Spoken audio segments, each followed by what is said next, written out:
وعلى آل إبراهيم إنك حميد مجيد اللهم بارك على محمد وعلى آل محمد كما باركت على إبراهيم وعلى آل إبراهيم إنك حميد مجيد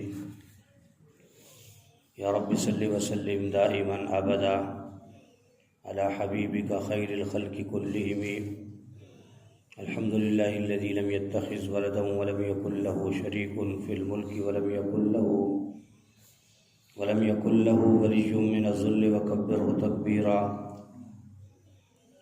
حضور اقدس صلی اللہ علیہ وسلم نے ارشاد فرمایا، سب سے افضل عمل انسان کا اپنے ہاتھ سے روزی کمانا ہے۔ حضور اقدس صلی اللہ علیہ وسلم نے ارشاد فرمایا، سب سے افضل عمل انسان کا اپنے ہاتھ سے روزی کمانا ہے۔ حضور اقدس صلی اللہ علیہ وسلم نے ارشاد فرمایا، سب سے افضل عمل انسان کا اپنے ہاتھ سے روزی کمانا ہے۔ اس حدیث مبارکہ میں حضور اقدس صلی اللہ علیہ وسلم نے انسان کا جو سب سے افضل عمل ہے وہ اس کا اپنے ہاتھ سے روزی کمانا بتایا ہے۔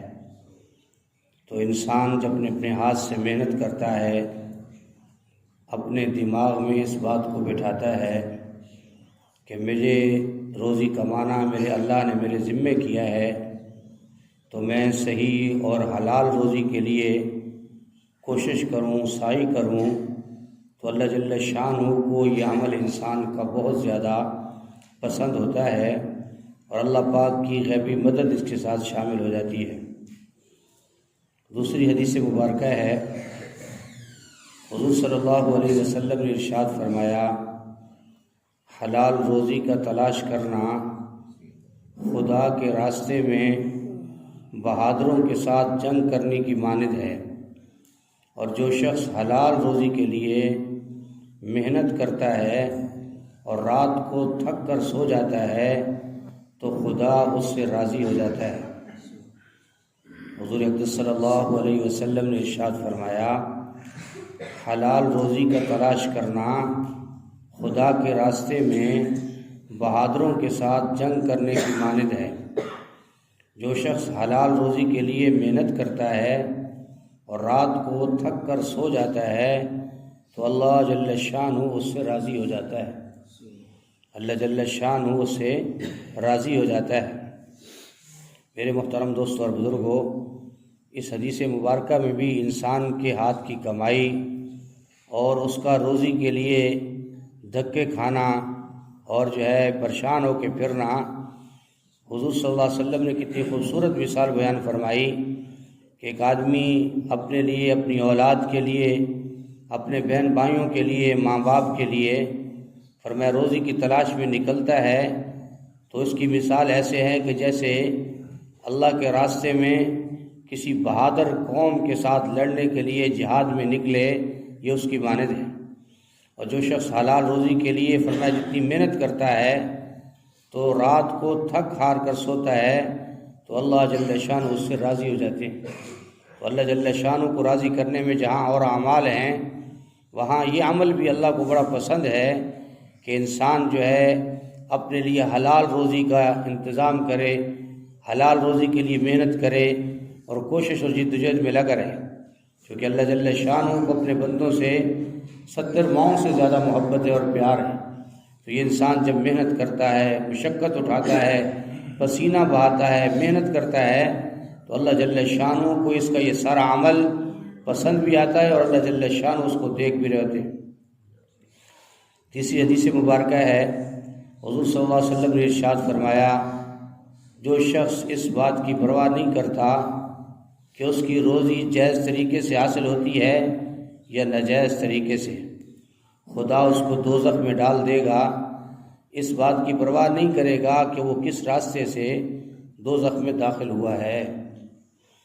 حضور صلی اللہ علیہ وسلم نے ارشاد فرمایا کہ جو شخص اس بات کی پرواہ نہیں کرتا کہ اس کی روزی جائز طریقے سے حاصل ہوتی ہے یا ناجائز طریقے سے، خدا اس کو دوزخ میں ڈال دے گا۔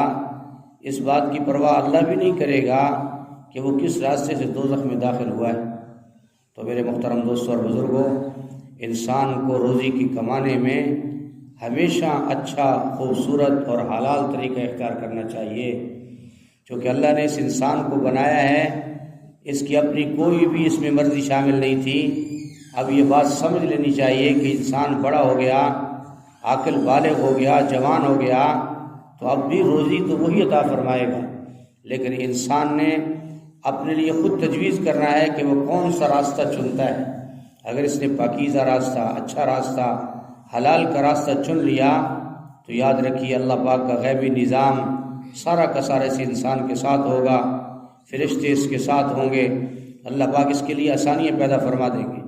لیکن اگر خدا نخواستہ چور بن کر ایسا راستہ تلاش کیا، یا سود کا راستہ تلاش کیا، یا وہ راستہ جس سے اللہ پاک ناراض ہوتے ہیں، تو روزی تو پھر بھی اس کو ملے گی، لیکن فرمایا کہ کل قیامت کے دن اس کا فیصلہ جہنم کا ہوگا۔ پھر اللہ جل شانہ فرما رہے میں بھی پرواہ نہیں کروں گا کہ یہ کس راستے سے جہنم میں ڈال دیا گیا۔ اس لیے میرے محترم دوستوں اور بزرگوں، اللہ نے انسان کو بنایا ہے، پیدا کیا ہے، اس کی ذات پر مکمل یقین اور بھروسہ ہو، اور اللہ جل شانہ جس طرح چاہتے ہیں یہ بندہ اپنی روزی کمانے میں، محنت مشقت کرنے میں وہی راستہ اختیار کرے گا، تو اللہ جل شانہ اس کو بھی کھلائیں گے، اس کی اولادوں کو بھی اور اس کی نسلوں کو بھی اللہ جو ہے حلال کا انتظام فرمائیں گے۔ لیکن خدا نخواستہ اگر اس نے جھوٹ بول کے، دغا بازی کر کے، دھوکہ دے کے، وراثت کا مال دبا کر، پرواہ بھی نہیں کی اور ایسی زندگی گزار کے چلا گیا، فرمایا اپنے لیے وبال بنائے گا اور باقی پیچھے والوں کے لیے بھی فرمایا عذاب کا سبب بنا کے چلا جائے گا۔ اللہ پاک ہم سب کی حفاظت فرمائے۔ جو حدیث مبارکہ ہم نے سنی ہے، اللہ جل شانہ ہمیں ان پر عمل کرنے کی توفیق نصیب فرمائے۔ الحمدللہ رب العالمین والعاقبۃ للمتقین والصلاة والسلام علی سید الانبیاء والمرسلین۔ اللہم انک عفو کریم تحب العفو فاعف عنا یا کریم۔ اللہم احسن عاقبتنا فی الامور کلها واجرنا من خزی الدنیا وعذاب الآخرہ۔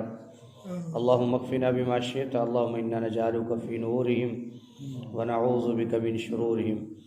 اللہم انی اسألک الہدی والتقی والعفاف والغنی، لا الہ الا انت سبحانک انی کنت من الظالمین۔ وافوض امری الی اللہ ان اللہ بصیر بالعباد۔ اللہم انت السلام ومنک السلام، تبارکت ربنا وتعالیت یا ذا الجلال والاکرام۔ ربنا آتنا فی الدنیا حسنة وفی الآخرة حسنة وقنا عذاب النار۔ اللہم اجرنی من النار، اللہم اجرنی من النار، اللہم اجرنی من النار۔ وقل رب اغفر وارحم وانت خیر الراحمین، وقل رب اغفر وارحم وانت خیر الراحمین۔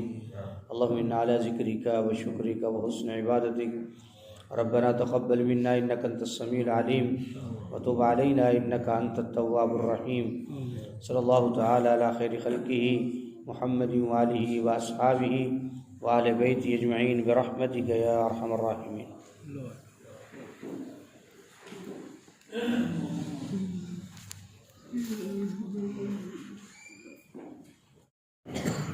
وعلى آل إبراهيم إنك حميد مجيد۔